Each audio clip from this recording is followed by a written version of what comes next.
अब अध्याय छठा में ही देखिए, जनजातीय समाज की समस्या के कारण क्या क्या हैं। समस्या तो बता दिए, अब इसको देखना है कारण क्या है।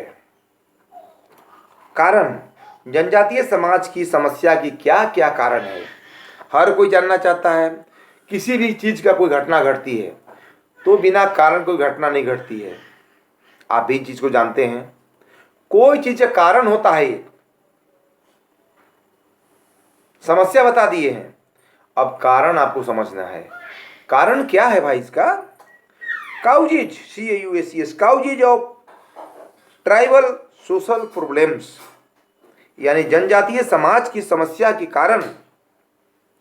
जनजातीय समाज में व्याप्त विभिन्न समस्याओं के लिए न केवल आंतरिक दशाएं उत्तरदायी है, बल्कि इन समस्याओं की उत्पत्ति में बाह्य दबावों जैसे बाहरी समूह ग्रुप के संपर्क के कारण औद्योगिकरण, नगरीकरण व विकास योजनाओं के परिणाम स्वरूप उत्पन्न स्थितियां आदि प्रमुख इसका कारण माना जाता है।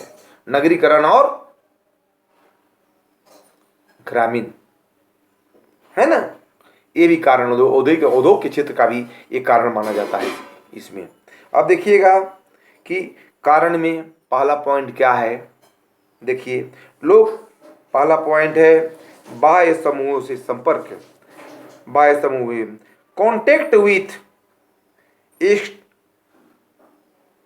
Exterior groups, contact of exterior group.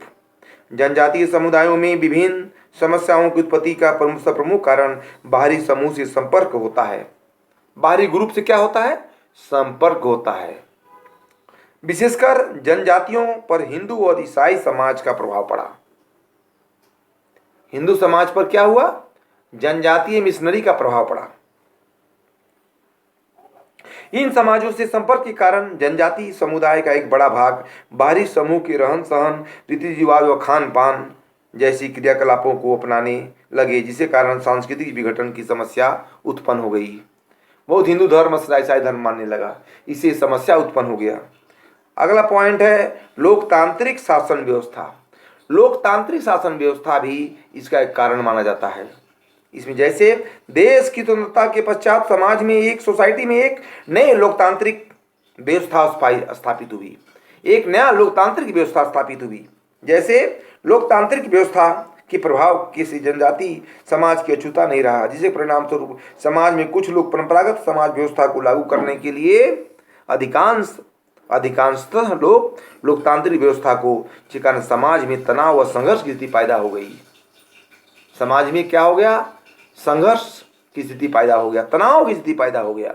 अगला पॉइंट है जनजातीय क्षेत्रों में वन एवं खनिज संपदा की अधिकता।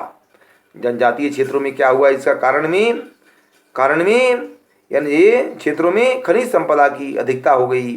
अधिकता, जैसे जनजातीय क्षेत्रों में वन एवं खनिज संपदा की अधिकांश होने के कारण सरकार द्वारा अनेक क्षेत्रों को अधिकृत कर लिया गया, अपने कब्जा में ले लिया गवर्नमेंट ने। अगला पॉइंट है ईसाई मिशनरियों द्वारा धर्म का प्रचार करने लगा। जनजातीय क्षेत्रों में ईसाई मिशनरियों द्वारा धर्म के प्रचार प्रसार के साथ साथ अनेक आधारग्रस्त व समस्यागत जीवन की कल्पनाएं अनेक कार्य किए गए।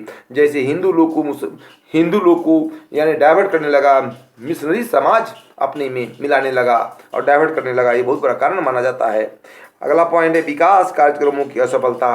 विकास कार्य की असफलता कारण भी ये ट्राइबल सोसाइटी की जनजाति के कारण माना जाता है। विकास जो होने वाला था, देखा जाए तो जनजातीय विकास की अधिकांश योजनाएं केंद्र सरकार द्वारा संचालित की जाती थी। उस दौरान क्षेत्रीय समस्याओं की पूरी जानकारी न होने के कारण प्रायोगिक योजनाएं अपूर्ण हो जाती थी। गौर कीजिएगा, अभी भी हमारे ब्लॉक में बहुत सरकार योजनाएं दे रही है सेंट्रल गवर्नमेंट, लेकिन हमारे ब्लॉक में लोग आते हैं, हमारे देहात के लोग, लेकिन समझ नहीं पाते हैं कि हमारी सरकार ने क्या क्या व्यवस्था की है। ये पॉइंट बोलता है विकास योजनाओं की असफलता। विकास की जो मिल रहा है ब्लॉक में सीओ वीडियो को, वो हमको हमारे घर तक, हमारे समाज तक नहीं पहुंच पा रही है। ये सोचने वाली बात है। इससे भी समाज हमारा अधूरा है, ये भी कारण हमारा एक माना जाता है। अगला पॉइंट है पृथक निवास स्थान। भारत में अधिकांश जनजातीय समुदायों की समस्याओं का सबसे बड़ा मुख्य कारण उनके सुदूर पहाड़ी क्षेत्रों में पृथक निवास करना भी माना जाता है। दूर में रहना भी इसका एक कारण माना जाता है। पृथक दूर क्षेत्र में रहता है तो एक बहुत बड़ा इसे कारण माना जाता है। आप गौर कीजिएगा, ट्राइबल सोसाइटी में लोग पहाड़ जंगल पर्वत में रहता है, गौर किए हैं आप, गुम्बा बना के रहता है, टोंगरी में रहता है, ये भी बहुत बड़ा कारण माना जाता है ना। पृथक निवास स्थान, दूर में अलग से पृथक निवास स्थान बना के रहता है, ये बहुत बड़ा ये ट्राइबल जनजाति समाज की समस्या का कारण माना जाता है। अगला पॉइंट है, देखिएगा, औद्योगिकरण नगरीकरण तथा आधुनिकीकरण का प्रभाव। औद्योगिकरण नगरीकरण आधुनिकीकरण का प्रभाव, देखिएगा, औद्योगिकरण नगरीकरण तथा आधुनिकीकरण के प्रभाव स्वरूप जनजातीय समाज में समुदाय में अनेक नवीन समस्याओं का जन्म हुआ। अभी देखिए, प्रधानमंत्री योजना, फलना योजना, चिलना योजना, अभी तरह तरह की योजनाएं चालू हो गई है, इससे जनजातीय समाज को प्रभावित किया जा रहा है।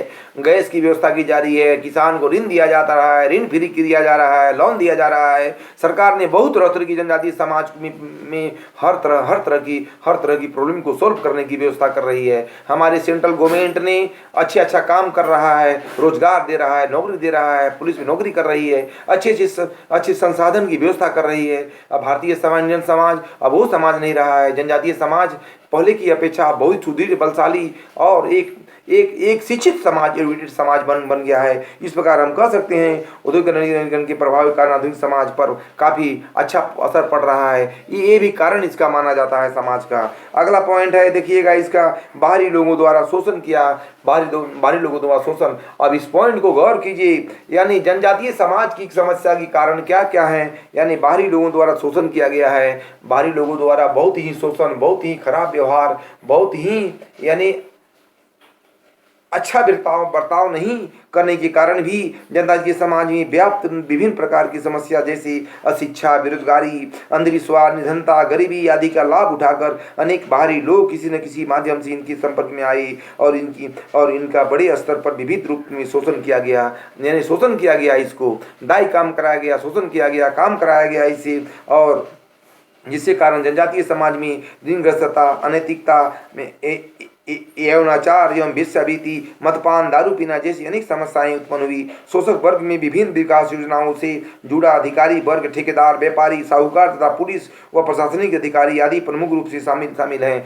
देखिएगा कि पहले लोग साहूकार, सेठ साहूकार लोग बहुत दबा के पैसा कमाया। सेठ साहूकार ने हमारे गरीबों को बहुत ही गलत तरीके से हड़प लिया, जमीन को, घर को, परिवार को दाई काम करवा के, वो करवा के बहुत सेठ साहूकार का शोषण रहा है, अंग्रेज का शोषण रहा है। इसीलिए देखिएगा जनजातीय समाज को बहुत तरह की समस्याओं से हमें देखने को जूझना पड़ा है।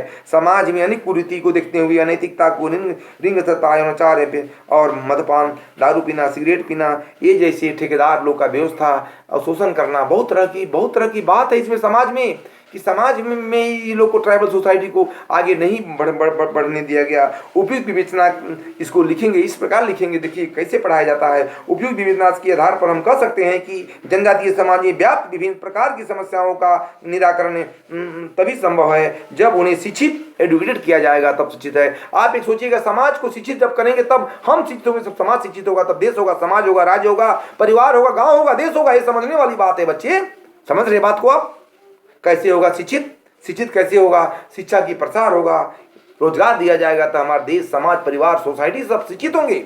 ये समझने वाली बात है, तो ये लिख सकेंगे। इस प्रकार हम कह सकते हैं कि भारतीय समाज में व्याप्त कुरीतियों को दूर करके हमारे देश में, राज्य में, समाज में, सोसाइटी में, गांव में, देश में, शहर में, कस्बा में, सभी जगह हम शिक्षा का प्रचार प्रसार करके हम एडुकेटेड करेंगे और देश को आगे बढ़ाएंगे, डेवलप करेंगे। हमारे माननीय प्रधानमंत्री देखिए स्वच्छता अभियान के बारे में अभी तुरंत ओपनिंग किए हैं। देश की कितना सोच उनका अच्छा है। हमारी सोच उन्हीं टाइप की होनी चाहिए, हमारी घटिया सोच नहीं होनी चाहिए कभी। हमारी सोच एनी टाइम सादा जीवन उच्च विचार होनी चाहिए। गांधी जी के क्या कहावत था? सादा जीवन उच्च विचार। बात पढ़ाई कैसा लग रहा है, समझ रहे हैं? सादा जीवन उच्च विचार, एक गांधी जी का सिद्धांत था और हमारे माननीय प्रधानमंत्री का कहावत है कि सादा जीवन उच्च विचार, माने अपने में स्वच्छता लाइए, देश को आगे बढ़ाइए, शिक्षित होइए, तब अपने आप देश, समाज, सोसाइटी, परिवार, देश, गांव, कस्बा, नगर सभी डेवलप करेगा।